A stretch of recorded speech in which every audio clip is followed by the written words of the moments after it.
You're welcome to my YouTube channel. Do well to subscribe if this is your first time here. Many thanks to all my subscribers. Remember to like, drop your comments, and share my videos as you watch. So I'll be reading from Joshua 1.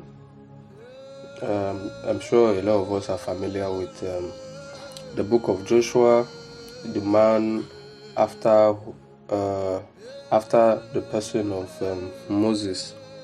He took over leadership, and let me read so we have a proper background to what I'm talking about this morning. So I'm reading from verse 1. After the death of Moses, the servant of the Lord said to Joshua, son of Nun, Moses' aide, Moses, my servant, is dead. Now then, you and all these people get ready to cross the Jordan River into the land I'm about to give them to the Israelites.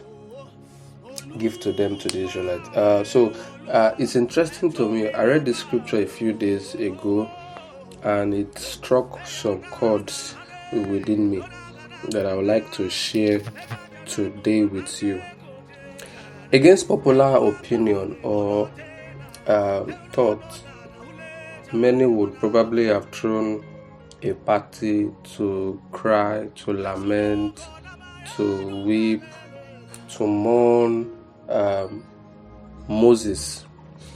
Yeah, but what we see in these few lines is God instructing his servant Joshua to let the people get ready to cross the Jordan River.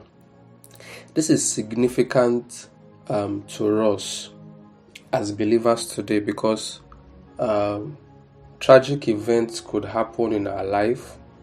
We might experience some unpleasant situations that we are not happy or delighted about. However, what we see here is God's instruction to Joshua.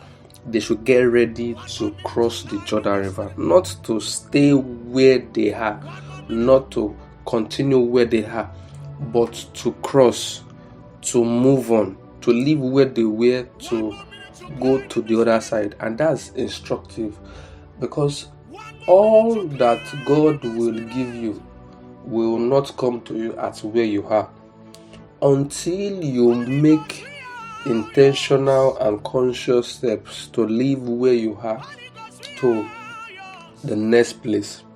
I mean, God had promised them about the promised land, but they staying there was not good enough because they would not get the promised land where they were. In fact, despite the death of God's servant Moses, it's still not enough for them to stay in that particular position. So it's instructive that we need to look ahead. We need to forge ahead. We need to make progress. We need to let go of what might have happened in time past. We need to let go of the bitter experiences. We need to let go of the sober experiences, tragic experiences that might have happened to us. I know as humans we feel shattered. Our emotions are down. But God is saying that you need to move.